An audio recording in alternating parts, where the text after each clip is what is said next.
Hey everyone, today in this video, I'm excited to be checking out the iRobot Roomba Combo 2 Essential. iRobot did send me the sample, but any opinion expressed in this video is strictly my own.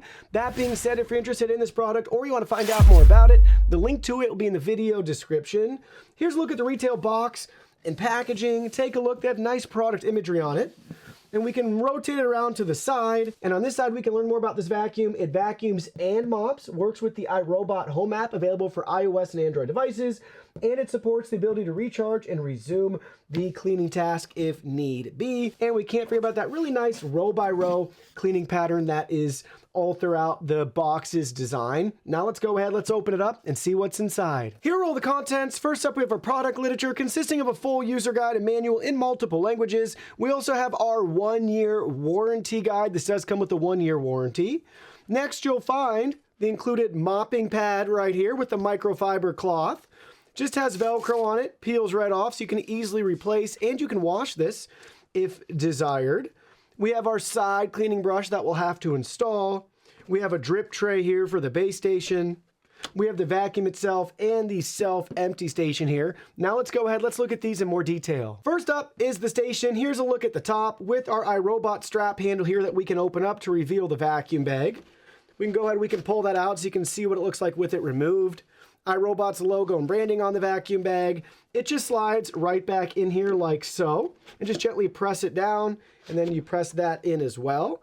There's also a multi-purpose cleaning tool for dusting and detangling. We have a little knife there for cutting away any tangles. On the inside of the lid, we have our instructions for installing and removing the vacuum bag when it's time to replace. Here's your left side profile with the iRobot branding. Here's the right side profile with some ventilation. Here's a look underneath. We have 4 grip feet here, 2 larger ones at the back and 2 round ones at the front. You also notice 5 Phillips screws here. This is the channel for the self-empty, so all of our dustbin contents will get sucked up and in through here. If you ever have a clog or obstruction, you can easily remove this to clean. We also have our product info right there. Here's a look at the back side. We have our integrated power cord and cable with built-in cable management and 2 cable routing channels, one on either side. So this can go flush up against a wall, baseboard, piece of furniture, things like that. Definitely a nice touch. You just press the cord in whatever side you want and wind the extra up right there. And now the front view, nice texture up at the top for about 3/4 of the unit. Then we have our charging contacts here and 2 guide wheels to make sure the unit goes exactly where it needs to for self-emptying and charging. There's that self-empty channel right there to suck it all up and out of the vacuum and into the dust bag. For those interested, here's a look at the current I-Series and J-Series self-emptying station. They did redesign and create a whole new one for this series of vacuum. I actually thought they would use the same one, so I was pleasantly surprised. It does make sense, but wanted to show you them side by side so you can see some of the differences in design. Here's the self-empty for the I and J series, whereas we have the self-empty right there on the backside. Charging contacts again on the ramp down below, and our charging contacts front and center there. So definitely some differences there, especially in size. Here's a look at both of them side by side. So about the same width here at the top, but then it starts to have that pretty substantial difference in design down at the bottom. Both follow the same similar design and aesthetic on the exterior, but I gotta say, I really like the smaller, more compact size on this unit. That's definitely a bonus in my opinion. Can't forget about the drip tray. Installation's very simple. We have these 2 pieces of basically rubber that we just press right in place like that at the bottom of the station. And there you go. Now we have that properly installed. Onto the vacuum cleaner. Front and center at the top, we have the iRobot logo and branding, our classic 3 control button design. Here's a look at it from the very front with our navigational bumper and array of sensors. Here's a side profile, some ventilation here. Here's a look at the back side, charging contacts, chute for the contents to self-empty. We have 2 releases there to remove the dustbin. Some additional ventilation there, navigational bumper, and array of sensors back to the front. Now looking at the underside, 2 spring-loaded drive wheels, an omnidirectional wheel, additional product info, 3 cliff sensors. We have an option there to install the side brush, square to square, just line it up and it snaps right in place. We do not have their Aeroforce cleaning system. We only have a single roller brush here with bristle and rubber design.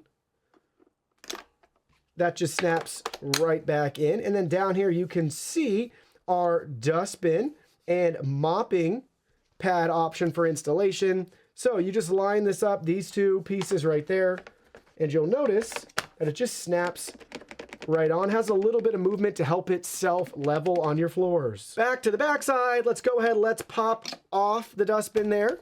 Take a peek inside. And looking at the dustbin at the top, we have instructions for care and maintenance. We have an option to add our water right there to fill it up.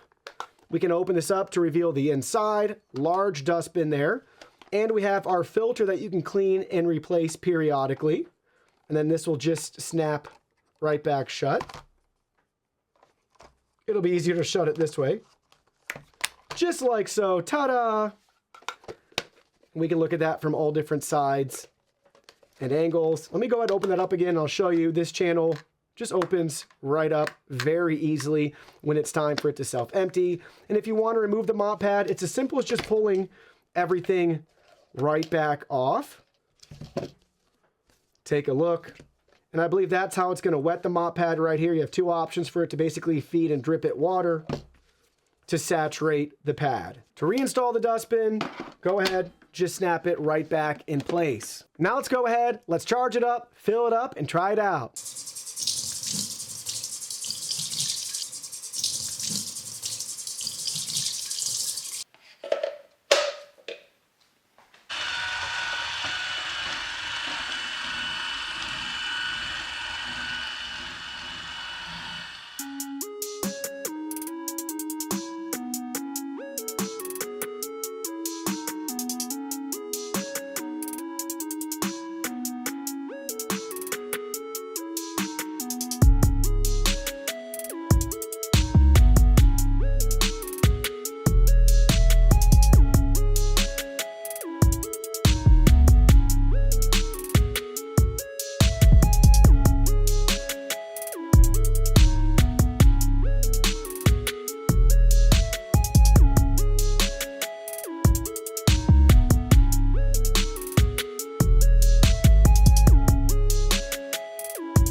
All right, we just finished our first clean. Let's take a look at the results. This is a self-emptying vacuum, but I went ahead and I intercepted it before it could self-empty, so we could look at the contents in here ourselves and take a look at that. Super disgusting.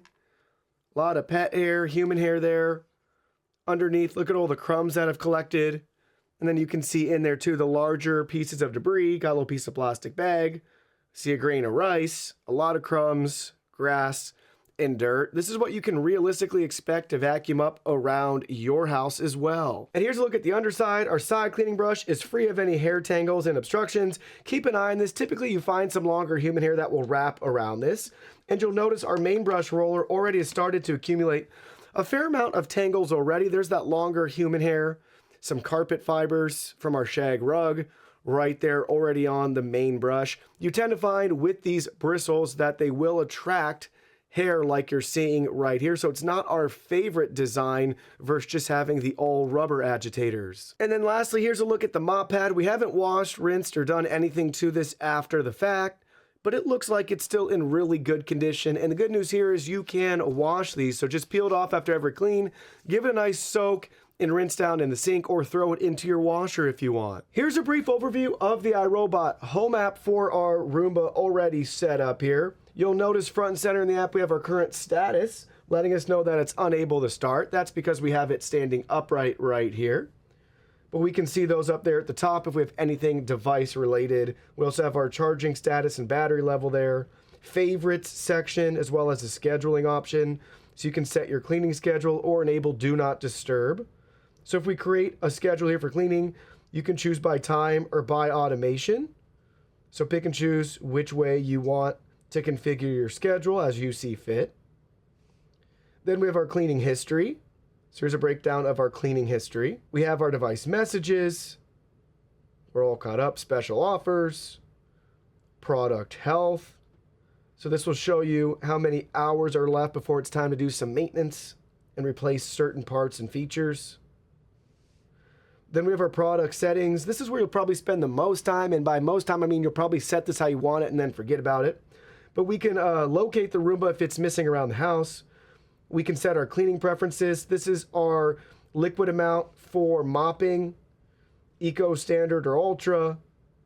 We have our suction settings here, low, medium, high, or maximum. And then everything else you'll notice is language settings, reboot, your network info, and reconnect or change Wi-Fi. So that's your product settings there.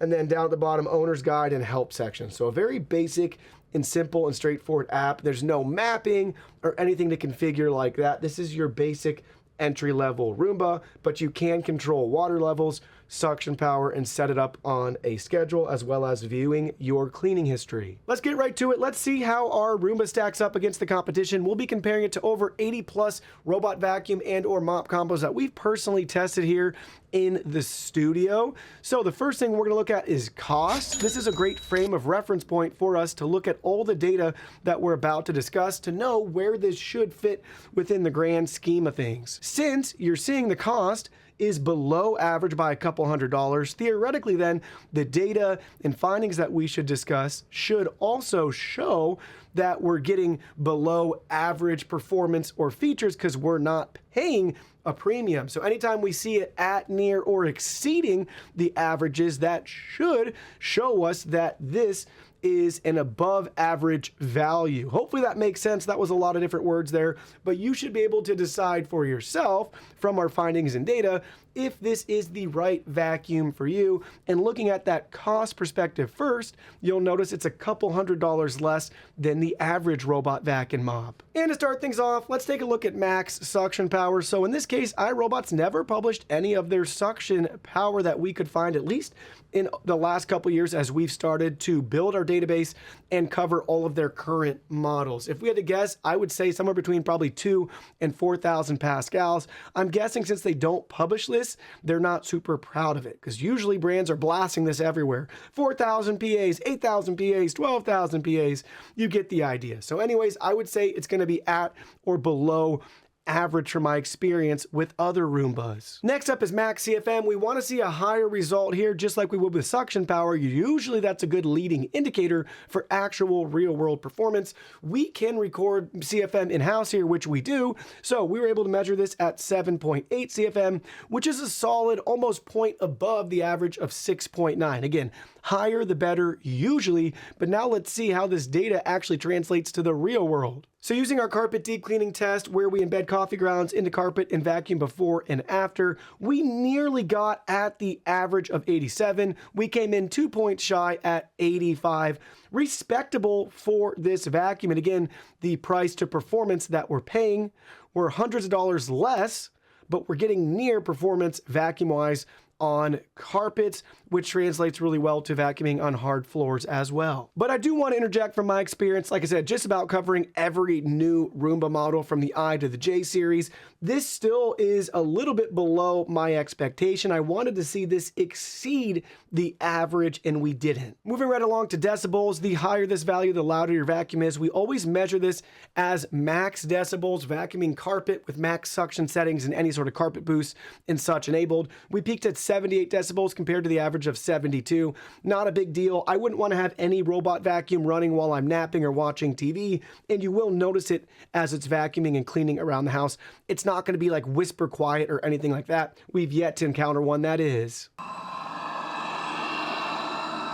Next, let's talk about battery life. Usually the higher, the better here. That's going to mean more minutes of it running before it has to recharge. In this case, we have 120 minutes of runtime. That's going to be 47 minutes below the average. Good news though, this is able to go back home and recharge and then resume its clean. The bad news though is if you're in a pinch and you need it to run longer, you'll have to wait for it to recharge. So I like to see this in that 150, 200 plus range if possible, just to give you a longer extended clean in that moment versus having to wait.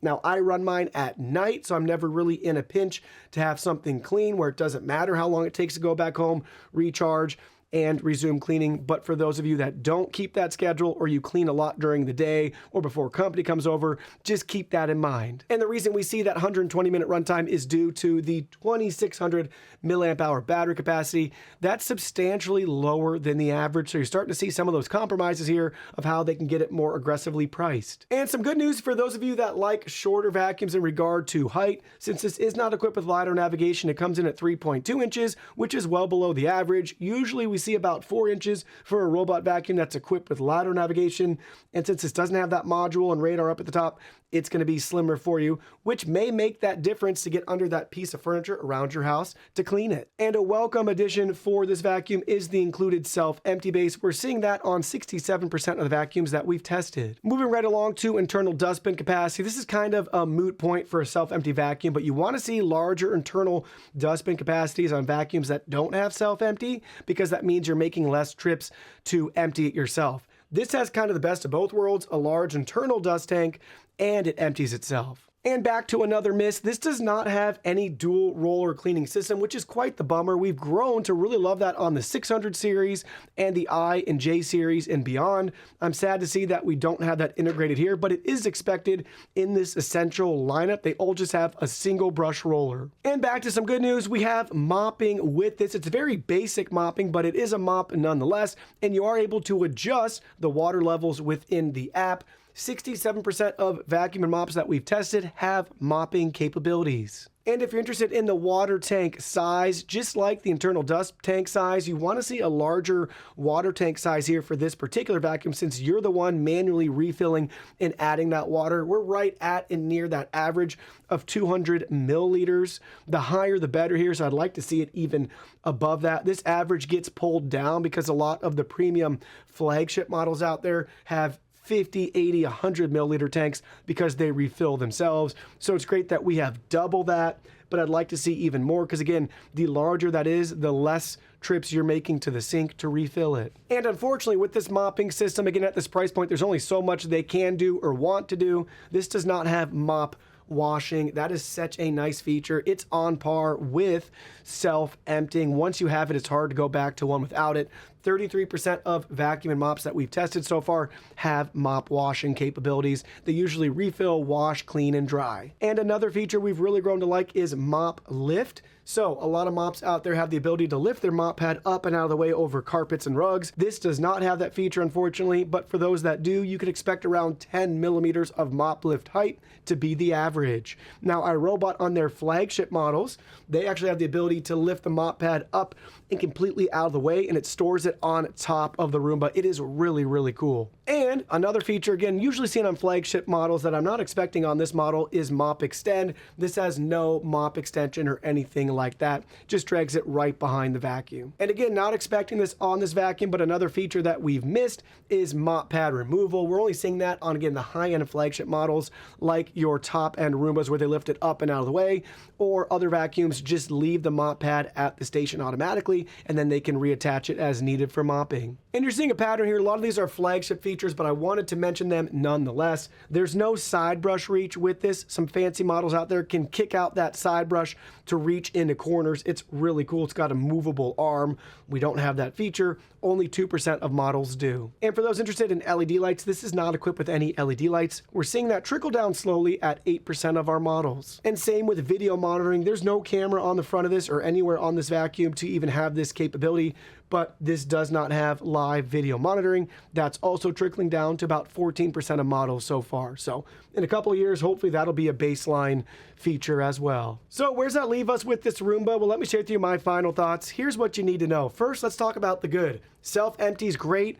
Water level controls, suction level controls right from within the app. Very simple and straightforward. This also has row-by-row cleaning with the ability to recharge and resume cleaning. Now, what do I want to see improved? The first one's going to be the subpar and below average battery life, as well as vacuuming performance. I was expecting more from runtime and from vacuuming capabilities. The good news is for the runtime and battery life, this does have that recharge and resume capability, but for those in a pinch, that might be a deal breaker for you. In regards to vacuuming performance, they just continue to cut back and compromise to make this more affordable. I really wish it had that dual brush roller design. That would definitely make a difference. Also, there's no smart mapping or anything along those lines with this vacuum. It's very, very basic app control and functionality. That's a bummer because you can't do room by room clean, zone cleaning, or virtual walls and barriers.